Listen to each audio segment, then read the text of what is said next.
Hello and welcome to Nothing But the Truth. What sort of changes to environmental laws is the government considering? And how does the government respond to Arun Shoury's stinging criticism of his first year in office? Those are the two key issues I shall put today to the Environment Minister, Prakash Javadekar. Mr. Javadekar, before I come and talk about the first year of the Modi government, let's start with your own ministry, the Environment Ministry. In August, you appointed the TSR Subramaniam Committee to inquire into India's environment laws, A, to make sure that they are pertinent and proper, and B, to see and ensure that they don't become an impediment for development. Now, that committee gave you its report in November. Almost 6 months have passed. Yeah. But the government is still officially silent. So let me ask you, do you accept those recommendations or are you likely to reject them? The TSR Subramaniam Committee was appointed with the view that the 6-7 laws under which we govern the environmental needs a revamp, because the seriousness of environmental consideration is already up.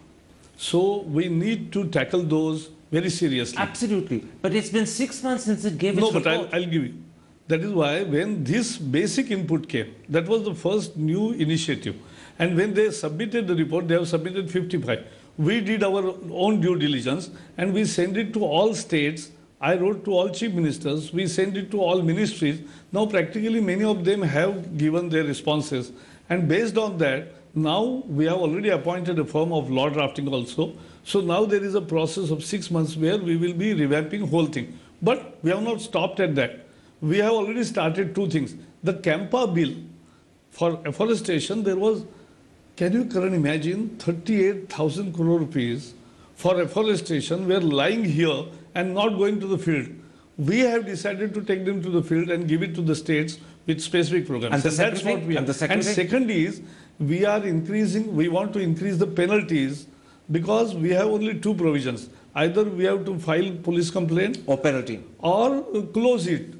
There is no third option. And the penalty is the third. Penalty were so ridiculously low. We are now increasing. These are very welcome things that you're doing. But I want to come back to the TSR Subramaniam Committee's central recommendation. The central recommendation is for a full-time expert body called the National Environmental Management Authority, with several state-level environmental management authorities under it. And these would act as premier institutions to evaluate projects and provide time-bound single-window clearance. Are you in agreement with that idea? Are you going to go ahead with it? Or do you have doubts about it? We have today expert appraisals committee for various sectors. And there are experts working in it. They have suggested that all should be combined in one authority. Precisely. But that is why we have deliberated upon it, and there is some basic difference of opinions emanating from various states. So we are taking them on board and will make our stand clear. So you're saying something very important, that actually there are differences from the states that have been sent in to you in terms of this key proposal. No, but key proposal is one proposal they have accepted, all have accepted, is that we need to strengthen the compliance regime. Today, we lay so many conditions and nobody is there to look for That's conditions. very good. You're strengthening compliance. But the key recommendation of the Subramaniam Committee was for a National Environmental Management Authority to provide time-bound single-window clearance for projects. There, you have either second doubts or you have at least reservations that have come from the states. No, you aren't giving me an okay. No, I'll tell you what we are doing. It can take a different form also, because the Supreme Court, there is one matter already going on, is about, they are insisting that we should have a regulator. So regulator or authority or what form it should be, where the state's independence is also taken on board. So even if you don't do it in terms of the recommendation of the committee, you will do it in some other form. Yes, and what you're saying to me is that at the end of the day, whatever the language, whatever the form, you will have a body that evaluates projects and in a time-bound manner gives single-window clearance. We have already achieved this objective by making processes transparent, making processes online, giving timelines, and we have now created... That's working towards it. But 39 TORs. True. We are ready. So the process which used to take 1 year is now taking only 1 month. That I agree with. But what I'm talking about is creating a single body that does it in a time-bound way and provides single window clearance. Even if you don't accept the exact recommendation given by Mr. Subramaniam, you're likely to create something else which is similar. Am I right in that? Yeah, means appraisal also needs to be strengthened, but more need is for strengthening compliance because which is absolutely weak. Okay, I'm happy to hear you say that you want to strengthen compliance because, in fact, just 3 weeks ago, Down to Earth magazine published a report in April which said that your government was proposing major changes to 6 crucial environmental laws which would be presented in Parliament in this session. And I want to ask you, are you planning to change and therefore dilute major environmental laws? No, we are strengthening it. We are nothing diluting. Our concern. You mean the changes will strengthen, not dilute? Strengthen, not dilute. I'm going to ask you specifically. The two that worry people are the Forest Conservation Act of 1980 and the Wildlife Protection Act of 1972. Are you proposing changes that will dilute these acts? No. That's a guarantee? Absolutely guarantee. Because Supreme Court, there was another case where they want us to define the forest. And we have taken every state on board. And now we have come to a conclusion that forest is what today recorded as forest is forest. Plus, there will be an additional in the public land which have more canopy. You know, you're saying something very important because one of the things newspapers said you were contemplating was a legal redefinition of what is meant by forest. Not to increase forest cover, but to reduce forest cover. No, we are actually increasing what we... So this report is wrong? Yes, absolutely wrong. Let me put 3 or 4 other things that the newspapers believe your ministry is contemplating. For instance, they say you want to reduce or dilute the National Green Tribunal's role. No, that is one of the... See, this is an inference based on the recommendation of Subramaniam Committee report, where they have suggested that there will be one appeal in the ministry itself and then only judicial review will you accept that recommendation? No, but we have done our homework. When we will present to the Parliament what we have accepted and what we not, I think we'll do it sooner than the latter. And you're suggesting to me, although you're not saying it officially, that this is one recommendation from Subramaniam that you will not accept? Yeah, because no, that decision has yet to be decided, but let me be But very you're not clear. inclined to accept it? No, we are not inclined to clip wings, or dilute anybody's rights. That's a very important statement you're saying. I want to test it by putting something else to you. Yes. The papers say that you want to dilute the role of tribals in giving consent for projects in forests. You want to shrink no-go areas. You want to make it easier for power and other projects to happen in no-go areas. No. Actually, no to all 3? No to all 3 means because there is one sentence added to each. Go and no-go areas. See, we are just 2.5% of the landmass of the world. And we are having 17% of the world's population. And we have 17% of the cattle population. So there is pressure on forest. Let us first realize in which context we are speaking. So, mining can happen only in forest because it is there. But there are new technologies. Without cutting trees, you can ask them tunnel and do underground. This is important. What you're saying is if you do permit mining in forest areas, if you do permit other operations of this nature in forest areas, it will be without cutting trees. No, wherever possible. What does wherever possible mean? Because that's a let-out clause. No, that's not a letter clause.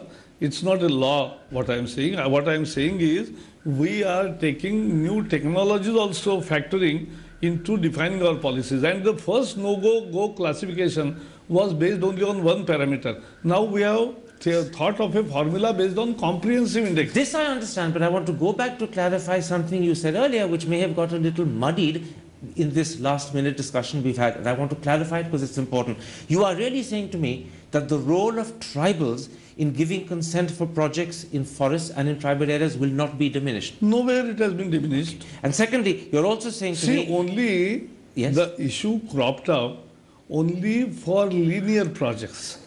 So there the role of tribals will diminish. No, it doesn't get diminished. That is what I am saying. See, Forest Tribal Rights Acts are acted by the Ministry of Tribal Affairs. And they will be protected. And I cannot change their law. So they will be protected. Yes, so they are protected. And the second thing I want you to clarify, because that also got a little muddied in the last minute or so, you are still saying to me, aren't you, that you are not legally redefining what is meant by forest to shrink it. Your intention is to increase the definition of Yes. That's a definite yes. That is definite. You stand by that? Yes. All right. Let me move beyond TSR Subramaniam. Newspapers say that the Prime Minister's office wants some 100 changes in various laws to improve ease of business. What sort of changes are they talking about? No, actually, this is also from where these news take place. It's I not don't true? know.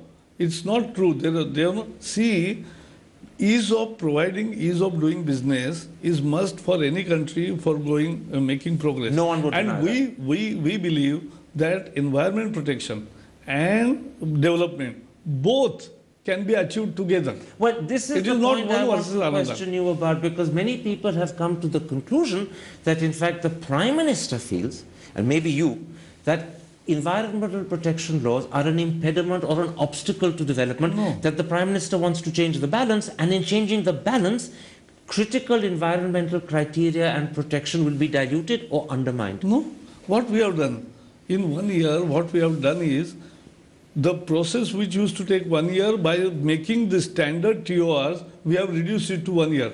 It is not compromising on any environmental consideration. Actually, we want to strengthen our Can environmental. you give me a guarantee that no matter what steps you take to improve ease of business, environmental protection criteria will not be diluted? Not only diluted, they will never, but they will be more strong. So this is a guarantee you're giving? Yes, absolutely. Prakash Javadekar, the minister, is guaranteeing it. Yes.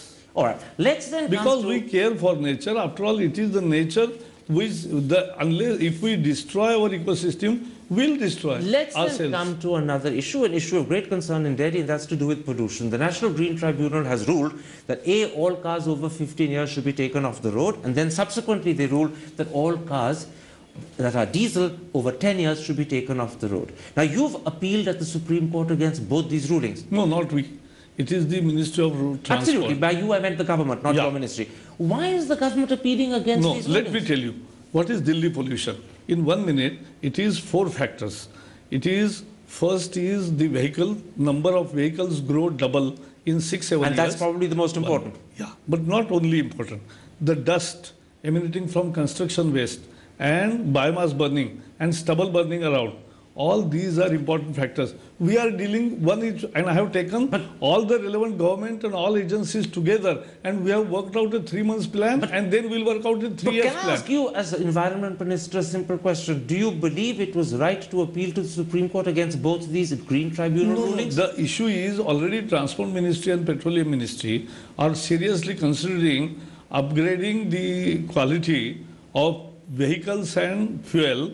As also, we have already passed e-rickshaw Well, bill. you know, by the way, you're talking about going we have from- given, we have given 14,000 crore rupees subsidy for electrical But you know, vehicles. upgrading will take time. You're still struggling to go from 4 to 5. The vehicles that come to Delhi at night are still in BSF 2. No, but that's the issue. You have to create the first ring road, which was not created in 60 years. But that will take a Karan, long I time would to have do. been happy if you would have raised this issue 5-6 years ago. Things would have changed a little at least. And maybe But now we have already tendered, so the ring road will be completed in next 2 years, and I think the But you major need to relief will come afterwards.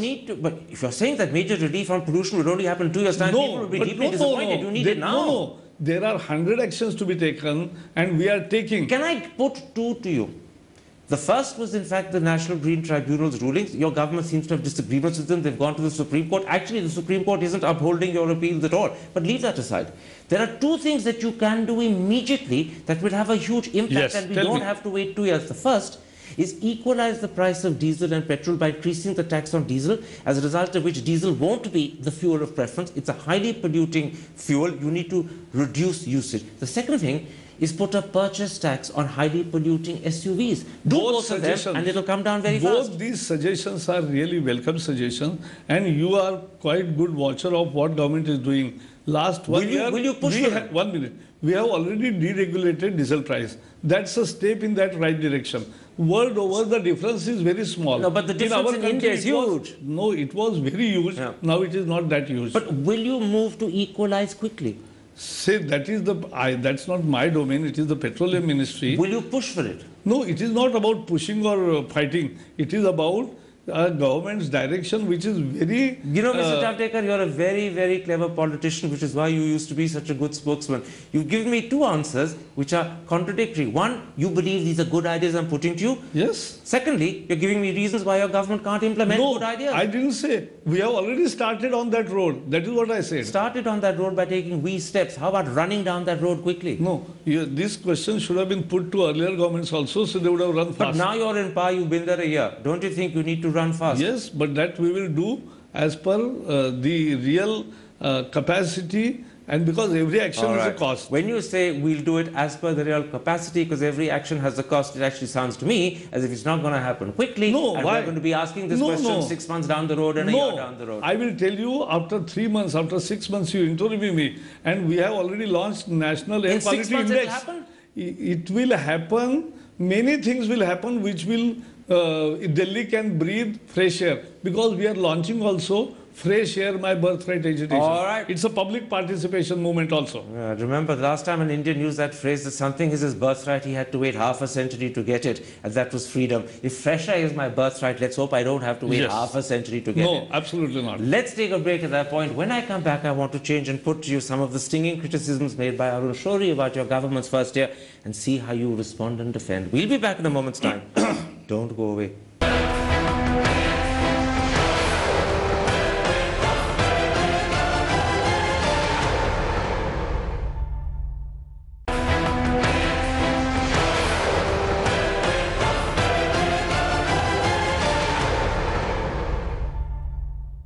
Welcome back to Nothing But the Truth and an exclusive interview with the Minister of Environment, Prakash Javadekar. In part one, we talked about the environment. Now in part two, I shall put to him some of the stinging criticism made by Arun Shourie yesterday to me. Mr. Javadekar, yesterday Arun Shourie, in perhaps the strongest possible terms, criticized your government's first year performance. He said your economic policy was directionless. He said, worst of all, you were managing headlines. You didn't actually have a policy for the country. No, actually, I don't disagree with what he said, because everybody has a right to have his view. And so Arun Shourie, very important journalist and more than a thinker, also our earlier minister, has his opinions and he puts it. But that's all. We don't agree with that, because in economy, what we have seen is it was a gloom 1 year ago, and go to any international conference and you will see confidence for India bubbling. Except that he answered that by saying that you're taking credit for things you haven't done. For instance, he says oil prices have come down, commodity prices have come down, not because you've done anything, but because that's happened internationally. He says auctions in terms of spectrum and coal are a result of Supreme Court instructions, not because you've done anything. He says the good things are things you can't claim credit for. No, I'll tell you. The bad things are your fault, like investment not going up and taxation becoming a hawa or a terrorism for people. This is where we are making mistake. Let us understand. The coal auction, Manmohan Singh could have done it and Supreme Court would have welcomed it. But he didn't do, and we did it in the first year. It is not because you did it after the Supreme Court instructed you. Because till when we came to power, the matter was already in the final stages, where our affidavits were helping Supreme Court, so you're saying, because we wanted that transparent regime. So you're saying Arun Shourie is wrong when he says that you're claiming credit wrongly. Yeah, he's on this ground. Yes. The other point he makes, and maybe in a sense this is the bigger, wider point about the economy, is he says your handling of the economy is like a jigsaw puzzle. He says all the pieces are lying on the floor in a mess. You don't have a big picture in your mind, and so you don't know how to put it together. As a result, you're managing headlines, you're manufacturing statements, and you're floundering. No, but that is not the fact. Fact is, not only international investment confidence has gone up, it is all the parameters, basic parameters, let be it be fiscal discipline, the all overall discipline, the savings rate, the manufacturing, everything going up. So you can't say now we have managed everything. And you're therefore saying that in fact the management of the economy has been sure. Absolutely. It's based on a clear policy. Yes. And when Arun Shourie says that it's directionless, he's wrong. No, it is his opinion. But is he wrong or right? Is he wrong or right? We don't agree with him. Okay. So in your eyes, he's wrong. Yeah, absolutely. He's said something else also about the way the BJP is run. He says a Trimurti comprising Narendra Modi, Amit Shah, and Arun Jaitley runs the party. It's A, alienated the opposition, B, it's frightened the rest of the party, and worse still, he says, when this Trimurti is responsible for bad decisions, the example he gave was making Kiran Bedi your chief ministerial candidate in Delhi, then the Trimurti itself is left to correct the decisions, and he says correction therefore never happens. No, but that is, as I said, I don't want to respond on each point of what Arun Shourie has said, because every thinker has a right to say, and that is the beauty of democracy.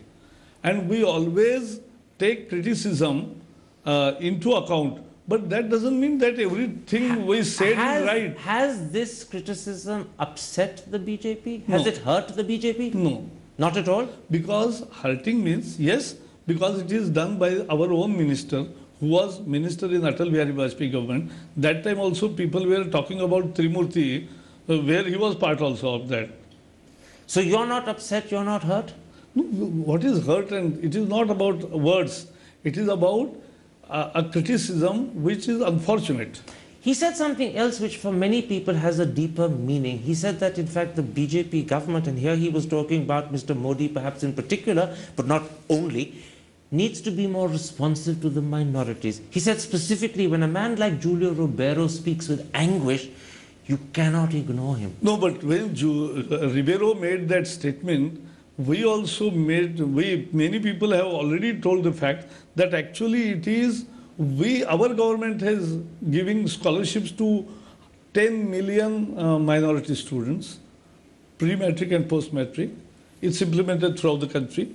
2, more importantly, we have started the scaling, and we are launching that also from Varanasi, the skill upgradation technique of handicrafts and everything else. I don't deny that there are a lot of... And madrasa's modernization, and also I don't deny there are a lot of small individual steps that you've taken. I don't deny that. But the overall impression of the minorities, not just the Muslims, sometimes the Christians in particular, is that they feel unwanted. They feel as if they don't belong. Julio Ribeiro used those words. No, but actually Modi never said anybody in a communal terms. He always addresses the nation as 125 crore ka Bharatwasiyo. So 125 crore is all one. It's a one nation, one country, one nation, one people. And can I ask you something bluntly? Can you as Environment Minister give me an assurance, which the audience is hearing, that in your eyes, Christians, Muslims, Hindus, Sikhs, Jains are the same? Absolutely. That you don't discriminate against Muslims and Christians? Absolutely not. No question. And so if any Christian or Muslim feels that the BJP does not treat him or her equally, that is a wrong feeling? It is a wrong feeling, and I'm pained when such feelings come out. We want to reach out, and we reach out. I want to put this to you. Does it upset you that a man of the stature of Arun Shourie, he was a very close senior minister in Mr. Vajpayee's government, he's one of the most long-serving members of your party, should have publicly criticized your government in this way? He hasn't done it privately, he's not public. Bringing me back and back again on Shourie's interview, which I have already responded enough. I don't want to respond more. Okay. One other question on him. It's not just one or two things he's criticized. With the exception of foreign policy, which he praised, he's actually criticized the BJP government on practically everything else. It's a comprehensive critique. See, we are not any country where dictatorship is there. It is the country which cherishes democracy, and therefore everybody has a right. Karan Thapar can do shows and criticize, no issue. But that is the beauty of democracy, and so everybody has opinion. We need not agree on everything, and so we don't agree with what he has said. But you recognize and uphold his right to say it. That is always. And therefore, even if what he has said is wrong or hurtful, you believe that he has a right to say it, and he has a right to say it publicly. No, everybody in this country writes so many things and interviews so many people, and they give their opinion. So, no, this is democracy. We don't put them jail like Indira Gandhi put us in jail. There's no problem with the fact that a BJP member is criticizing a BJP government in public, that a former minister of the BJP is criticizing Mr. Modi in public. That's not a problem for you. No, problem means, as Nirmala ji has also said, it hurts, it pains you. But that's all. What can you do? Somebody has opinion. One last question. Even though much of what he said is wrong, do you think there's need for people like you and other senior leaders to listen carefully and ask yourselves, is there some element of truth in what he said? Perhaps correct yourself in some small way, learn some small lessons? It is not only Shauri's. It is anybody's interviews or utterances or writings. We are a thinking party. That's the difference. That's the difference So in other parties and BJP. We always take stock of what is happening around and always try to improve and improve further. So even though you don't agree with what he said, you won't dismiss it out of hand. You listen carefully in case there are lessons there for you. No, it is not that every utterances has a lesson to tell us. But in this particular interview, are there any I lessons? don't want to go much beyond that.